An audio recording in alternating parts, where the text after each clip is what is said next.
Support comes from the Missouri Forest Products Association, saluting Earth Day on April 22nd with an ongoing commitment to help offset carbon emissions with sustainable harvesting of Missouri forests. Details at choosewood.com. Welcome to St. Louis on the Air. I'm Sarah Fenske.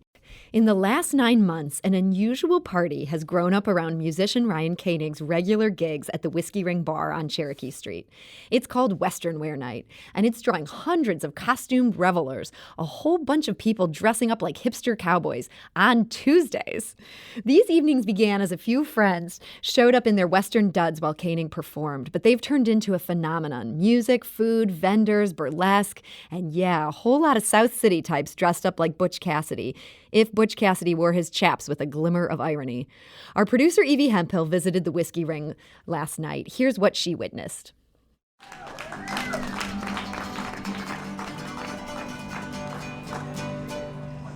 In a little cantina down Mexico way, let us see, señorita, we dance the night away. It's 8:30 p.m. on a Tuesday night on Cherokee Street, and Ryan Koenig and the Goldenrods have just begun their set on the patio outside the Whiskey Ring. The venue is already hopping with Western Wear Night attendees, decked out in their finest cowboy, cowgirl, and, in a few cases, cow-doggo attire. Michael Corey is one of them. He stumbled into a previous Western Wear Night by accident, but now he's here selling his vintage lithographs and framed cards and helping his friend Emily Dustman sell her magazines and jewelry. He's watched Western Wear Night grow into quite the bonanza in recent months. There was one time I came here when there was like 300 people here, and I was like, what is happening? You know what I mean? It's like, because, you know, it's a Tuesday night, so it's not always the easiest night to get people out and about. But, yeah, and they were talking about, you know, like how people in the county started coming out, hearing about it, and there's people who, where they say they're from? Spain. From Spain that wanted to do. They're traveling through, doing a cross-country trip through America, and they wanted to make St. Louis one of the stops, and they reached out to Lucas, asking him when the next one was, and they're coming tonight. You know, so it's just like, I think that's what like St. Louis is really about. Is I think people are really communal, and I think they're excited about communities, and so I think this is just another like little pocket of communal space that we all get to plug into. One of the cool things about this whole thing is that Cherokee Street is one of those places that everyone is welcome, right? That's Ron Strawbridge, a Whiskey Ring regular and a member of the Community Improvement District Board for Cherokee Street. We rail against people being hateful, right? And people just being that way. And that we and one of the things I love about this place and I love about this street is that I felt at home here. I felt like I could be who I wanted to be, right? And that there was respect for that and there was understanding for that. And even sometimes you run into these conversations where you talk about it, right? Which makes it even better, right? Western Wear Night all started rather casually last winter, as Whiskey Ring co-owner John Jern recalls. It was fueled by the fact that we had Ryan Koenig coming in and basically doing at that time what we just called band practice, which was him setting up with the various different groups of folks that he plays with up in the front corner of the building. And he'd just kind of play for a couple hours while everybody meandered in and out. And Luke and a few other folks, some friends of his, decided to take it upon themselves to start dressing the part to sort of celebrate the evening, and it caught on like wildfire. There's something kind of uniquely Missouri about it for me. I grew up west of the city, and I don't know, there's something, like very, very Missouri about it for me. That's Olivia Blights, who is attending Western Wear Night for the first time along with friends. You can really embrace stereotypes, and I don't feel like there's like strong baggage associated with Western stereotypes. So you can just go all in. Tammy Heat is one of the repeat vendors at this iteration of the event, which she describes as uniquely fun. You know what? This crowd in particular, I think, brings out a whole variety of people, all interested in like Western wear, but just a lot of eclectic people here and interesting vendors. It's really a great time.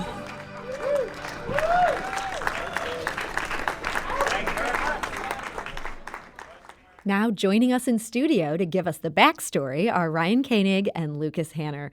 Ryan, welcome to the show. Thank you very much. And Lucas, welcome to you. Thanks for having us. So Ryan, this all started, as we heard in that audio clip there, it all started with your Whiskey Ring residency. How did it end up taking off to the point that it has? Well, I mean, it did start, as John Jern said, essentially, had a lot of band practices at my house and eventually decided, well, we could just go do this in a bar. And, the staff and owners of the Whiskey Ring have been some of my very good friends around town and around the music scene for about as long as I've been playing, so it only made sense to go there. And, the first Western Wear night was just four of us getting together to just, wear what kind of we usually wear, but, as a group. And then it coincided with when I was going to be playing at the Whiskey Ring anyway. And like was said, it started with 4, 5, 6 of us, and then all of a sudden there was 10 and 20 and 30 and 40, and now there's hundreds. Hundreds. I mean, what has been going through your mind as you see these numbers going up, up, up every month that you do this? Mostly, so other people are as serious about this as I am. And when you say you're serious about this, I mean, here you are in studio, you're wearing a cowboy hat, you're wearing a Western shirt. This for you is not just a once-a-month thing. Yeah, this is fairly standard for me.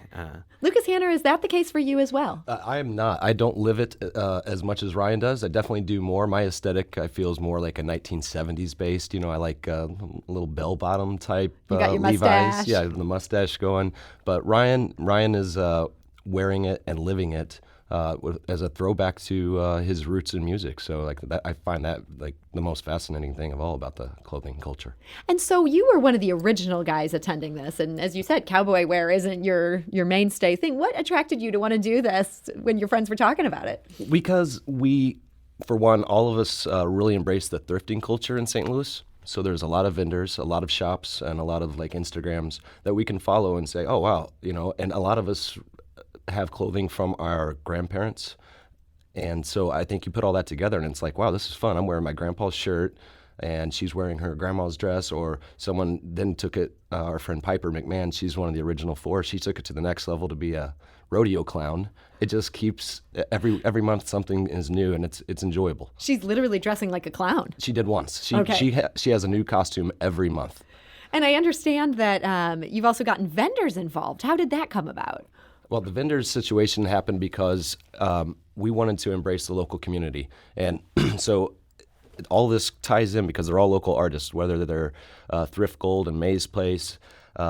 They are selling sustainable clothing because this is stuff that's upcycled, and we embrace that. And it also is Western wear. They carry that. So once you have that and you include the fact that you can go to one of these shops and buy a shirt, even if it doesn't fit you well, you could go down the street on Cherokee Street to Block Alterations and have it sized to fit you. So it just made sense that we should have a vendor's market during the warm months, get people outside shopping. And another neat thing is the musical community, along with these artists who make handmade goods and sell clothing, they all go hand in hand. A perfect example is Nick Pence. It's somebody that Ryan plays with, and so Ryan and him play together often. Well, he also makes handmade leather goods, so he came to our last Western Wear night and was selling belts and many other leather items. So it all goes hand in hand. A friend of mine last night asked me, when was that Western Wear night happen? And I was like, oh, it was Tuesday. And he's you like, missed it for a month. He's just like, well, I didn't know what I was going to wear. But wait, they sell clothes? It's kind of like one-stop shopping. It really is. You can get your costume at the party. Mm-hmm. So on the subject of these outfits that people are wearing, our producer, Laura Hamden, talked to Western Wear Night attendees on this Tuesday about what they were wearing. Let's give that a listen.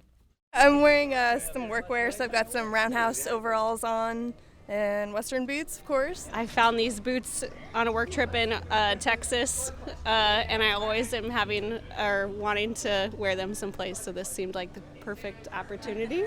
This hat rarely makes an appearance. It was actually a gift from a good friend, and it's a pleasure to wear it tonight for the occasion. It is a two-piece 1960s gold lame Western suit. I feel like people like an excuse to wear like something interesting. I mean, I dress not like this all the time, but like I do wear a lot of vintage clothing, so it is a bit different, and like that is how I dress most of the time. But like, I mean, this is one of the few given I do have on something very flashy, but like this is one of the few times like a week where like I can kind of wear whatever I want, and like no one really questions my motive, so that's kind of nice. I like the period part of it. So I mean, you can dress modern westerns like that, but I like the idea of like looking at what folks actually dressed like. And so when you look at like the Sundance Kid and stuff like that, when they took pictures, the pictures we have of them, they were pretty proper looking, right? They were pretty amazing, right? And folks like that, because a picture was a big deal, right? And so I thought I'd go with that a little bit. So go with, maybe I'm not going to wear a hat that I'd wear if I was riding a horse, right? Maybe I wear a hat that would be at that time period, a bowler hat or a top hat would be something amazing. Well, the people who come here and do burlesque, they definitely have the best outfits because they have fringe chaps and fringe jackets, and they're layering it on to take it off later. What's your go-to Western wear? I personally like pearl snap shirts, and I like a lot of embroidery and also Southwestern kind of ICAP patterns. My go-to Western wear is a great belt with an amazing buckle. Describe your buckle that you have here and how it's holding your drink. It does have a horse on it. And then this belt is amazing because it's from a fella that makes, he makes belt buckles out of used leather, and so it's kind of like an upcycled belt, which is pretty cool. And then my boots, I love my boots. I've had my boots since I was 20 years old, so they are truly vintage and they feel amazing. And what about what's holding your drink, that attachment? Where'd you get that? Okay, so I won this the first time I came to a Western wear night. They had an auction to support the bands, and I actually won. So I was so excited. I felt like I won the lottery when I won this holster. It's just been so much fun. Have you found it handy outside of Western Wear Night? Oh my goodness, yes. People always come up and say, where did you get that? Because I'm like hands-free. I just get a beer and I just put it in and I'm hands-free. It's delightful. And those are attendees at Western Wear Night, talking to our producer, Laura Hamden. We're here in the studio today talking to Ryan Koenig and Lucas Hanner, who are among the original members of this night that has completely taken off. Lucas, some of the people Laura talked to mentioned burlesque. Yeah. When did burlesque end up becoming a part of this wild hullabaloo? It started last month when we had our Bonanza, and it has grown in only 2 Western Wear Nights. Burlesque is now a staple of it, and it's great because the burlesque community is embracing this space because we offer, our biggest message is that we offer a safe space. If any hatefulness, you'll be asked to leave. So here's a space where they can perform their arts, and it's just really grown. And what's really awesome about the burlesque is Irene Brown is who we nominated our coordinator. She has 4 performers a month. One's a revolving spot for a guest of the month, so we get to highlight new people. And 2 of the 4 must be performers of color. So she's doing an amazing job, and it's just all inclusive. We're so happy that they joined us. I know there's a prominent sign out in front of the Whiskey Ring about things that will not be tolerated at Western Wear Night: homophobia, racism, things like that. Was there something that made it clear that those expectations had to be spelled out? No, actually, it was seeing that our community, everyone that's involved with Cherokee Street, this is stuff that we already live by, but we wanted to make sure. My biggest fear was that some bros from some fraternity were going to show up and ruin our party, and because this is a safe space with no touching, we want to make sure that when you come to the door, you're going to see them right there posted on the door, and it's our biggest shared social media post. So when people they see are the excited house rules, about that sign. They really are. So we have no problem asking someone to leave. Luckily, we haven't really been in that position. The only thing that we've had was just someone who would be there. This only happened one time. It was someone who was just intoxicated, was not on Cherokee Street for this event. They just stumbled into our space. It can happen. It happens. Ryan Koenig? Well, and I would say, too, that a consistent stereotype of country music, Western music, hillbilly music that dates back to its inception is that it is only for redneck, ignorant, folks like that. And an event like this is meant to destroy those stereotypes and make the style, the sound, and the community inclusive to whoever feels like they want to be a part of it. It sounds like the person who's booking the burlesque performers is really trying to ensure that there's some diversity up on stage. Has it been possible to get a really diverse crowd of people going to this, or are you mostly getting a lot of white people? No, frankly. It's Cherokee Street. It's as diverse as that you're going to find, and it's becoming more diverse. So and we're embracing it, and we're just making sure that everyone's included. It's been really just amazing, but that's what Cherokee Street is. So, Ryan, this started as quote-unquote band practice for you, and it's turned into this really well-attended gig. I'm sure you're having to now practice at some other time. Well, that's most of my day anyway. But, it got to the point where when it started as band practice, it was very much just like, okay, who's available tonight? Whatever's going to go. And then when it started being more well attended, it's like, okay, well, now I need to pick one of these bands, and I need to pick a certain time frame that this occurs during, a start time, a finish time. I'm going to need to bring a PA because once we get beyond about 20 people here, these acoustic instruments are not going to cut through the noise. It has evolved slowly but comfortably over time. And I'd also like to add that Ryan has presented a space and a stage to provide other local artists, especially up-and-coming artists, to come out and share their music with us. We've had Cara Louise, who has an upcoming new EP coming out October 25th. We've had Dill Spears, who's working on an album, Austin Roberts, and then we had one national act, Croy and the Boys, come through for our Bonanza. So it's been really great sharing this music with everyone that's there, and it's because of Ryan. And Ryan, we've got time for just one more thing. Okay. Most of the touring acts, it's good to have them because I've been around the country enough that I have lots of friends everywhere, and it's great to have a reliable way for them to come through St. Louis so that people can meet my friends on either side of that equation. Ryan Koenig, thank you so much for joining us today. And Lucas Hanner, thank you for being here. Western Wear Night is the third Tuesday of every month at the Whiskey Ring on Cherokee Street. This is St. Louis on the Air. I'm Sarah Fenske.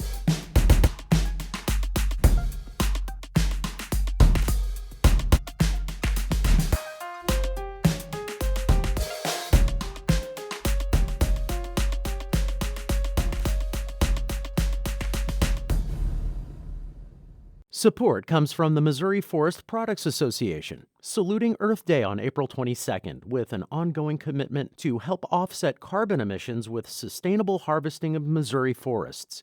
Details at choosewood.com.